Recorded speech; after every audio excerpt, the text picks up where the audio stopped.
आप सभी का आलोक सिंह यूट्यूब चैनल पर स्वागत है। आज हम शिक्षा मनोविज्ञान के प्रैक्टिकल पे जो टॉपिक है शैक्षणिक रुचि मापन के विषय में बताएंगे। तो यहाँ पे हम देख रहे हैं कि जो प्रैक्टिकल है इसमें पहला प्रैक्टिकल हम ले रहे हैं। इसमें हम पहले लिखते हैं कि प्रशिक्षण का जो है नाम क्या है या जो टॉपिक क्या है इसका। तो इसमें यह शैक्षणिक रुचि मापन है और इसके जो निर्माणकर्ता है उसका नाम लिखते हैं। फिर हम देखते हैं उसका मापन और मेजरमेंट करते हैं। शैक्षणिक निर्देशन हेतु शैक्षणिक रुचियों का मापन करेंगे और जिसका करेंगे उसकी एज क्या है, फिर उसकी समय सीमा कितने दिनों में हमें करना है, जो प्रशिक्षण का प्रकार होगा वो कैसा होगा। तो यहाँ पे वस्तुनिष्ठ टाइप का होगा, ऑब्जेक्टिव टाइप का। और यहाँ देखेंगे जो हम कर रहे हैं परीक्षण उसकी विश्वसनीयता कितनी है, वैधता कितनी है। अब आते हैं यहाँ पे प्रस्तावना, यानी अब पहले हम इसकी परिभाषा देते हैं। तो यहाँ जो परिभाषा है, रुचि वह प्रेरक शक्ति है जो हमें किसी व्यक्ति, वस्तु अथवा क्रिया के प्रति ध्यान केंद्रित करने हेतु प्रेरित करती है। रुचि का समानार्थी शब्द अंग्रेजी के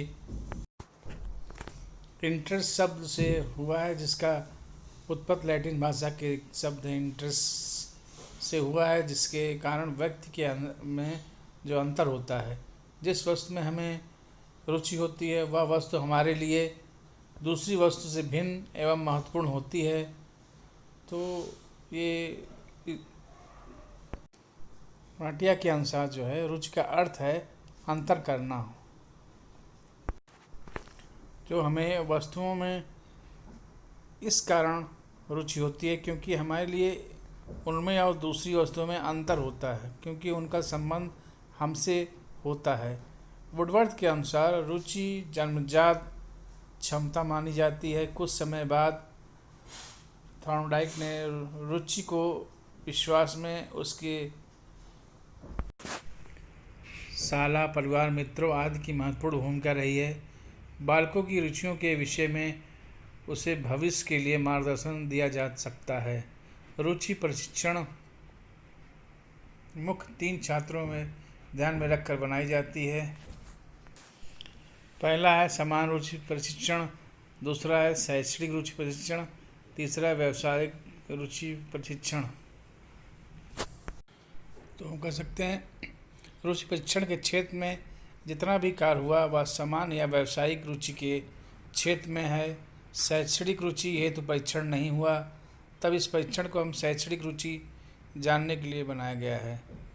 डॉक्टर एस.पी. कुलश्रेष्ठ द्वारा निर्मित इस प्रशिक्षण में जो या प्रयोजक द्वारा जो विषय है उसकी संख्या दर्शाई गई है और मुख्य रूप से जो है रुचि क्षेत्रों में से जो लोग हैं ये उससे संबंधित है।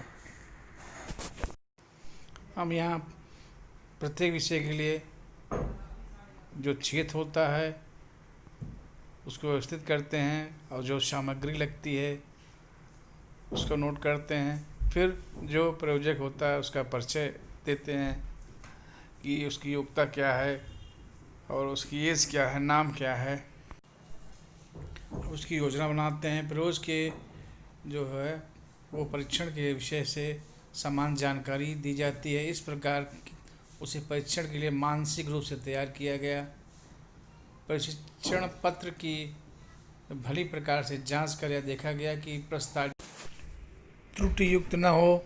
इसके बाद निर्देश दिए गए। सर्वप्रथम प्रयोज के शैक्षणिक रुचि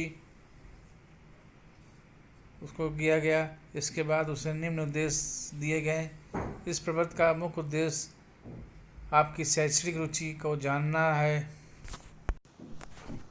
इस प्रबंध के प्रत्येक खाने में 2 विषय होते हैं, वेतन, प्रतिष्ठा और इसके भविष्य को ध्यान में रखते हुए आप प्रत्येक खाने में से अपने रुचि के विषयों का चयन कर सकते हैं। आपको निम्न प्रकार से अपनी रुचि अंकित करना होता है। यहाँ पे सब जो भी रुचि हो उस पर हम टिक करते हैं। पहला, दूसरा, ए, बी, यहाँ सी जो भी हैं, सी पर भी हमने टिक किया, फिर डी पर हमने टिक किया। इसके बाद इस प्रकार कोई भी समय सीमा यहाँ नहीं है, फिर भी हम शीघ्रता से उत्तर देने का प्रयास करते हैं। समस्त खानों में अपना शैक्षणिक विषय की पसंद अंकित करके या फिर वापस आते हैं। यहाँ देखिए, यहाँ कुछ ग्राफ है, उसको हम फिल करते हैं। जो परीक्षण किए हैं उस हिसाब से उसका ग्राफ करते हैं और वह उसको भरते हैं। इसके बाद हम परीक्षण के लिए, प्रयोग के लिए शांत कमरे में बैठाया जाता है। परीक्षण सामग्री की भली भांति प्रकार से जांच कर लेते हैं। फिर प्रयोग के उपरोक्त सभी निर्देश देकर प्रश्नों के उत्तर देने के लिए कहा गया। प्रयोग द्वारा दिए गए उत्तर को गोपनीय रखा जाए, मैनुअल के आधार पर उसको अंक दिया जाए। तो ये सारे क्रिया हैं आती हैं। यहाँ पर जो उत्तर सही है उसको अंक में दर्शाते हैं। प्रत्येक सही उत्तर के लिए 1 अंक और गलत उत्तर के लिए हम 0 अंक देते हैं।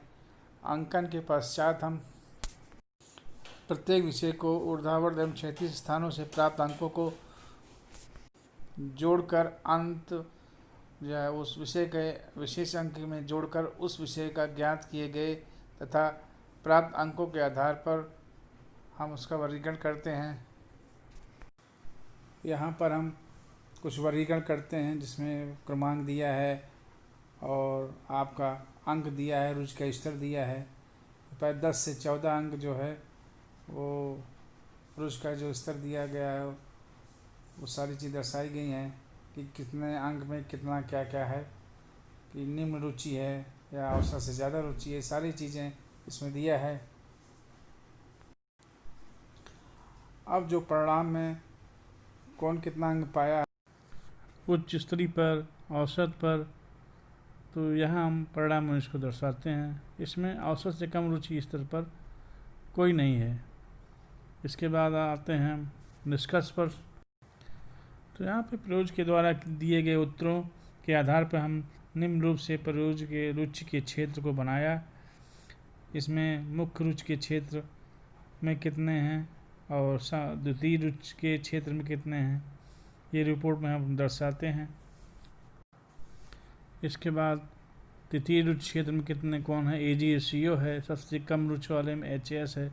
विशेष रिपोर्ट भी प्रस्तुत करते हैं। उच्च वाला, औसत से अधिक, औसत रुचि, औसत से कम, निम्न। तो यहाँ औसत से रुचि या उससे कम निम्न रुचि और कोई नहीं है। अब इसके अलावा हम शैक्षणिक कुछ सुझाव देते हैं कि प्रयोग की रुचि विज्ञान के क्षेत्र में अधिक है, अंक उसे इन्हीं क्षेत्रों में अधिक खोज करना है तथा समाज, देश व स्वयं का विकास, एक सुयोग्य नागरिक बनने में ये मदद मिल सकता है। इसलिए इसको जो रुचि के अनुसार इसको शैक्षणिक कराना चाहिए, इसको विज्ञान में शिक्षा प्रदान करना चाहिए। तो ये हमारा प्रैक्टिकल पूरा शिक्षा मनोविज्ञान का ये प्रैक्टिकल पूर्ण हुआ। यदि हमारा वीडियो आपको पसंद आया तो लाइक सब्सक्राइब कीजिए और इसका PDF भी हमारे डिस्क्रिप्शन बॉक्स में लिंक में मिल जाएगा।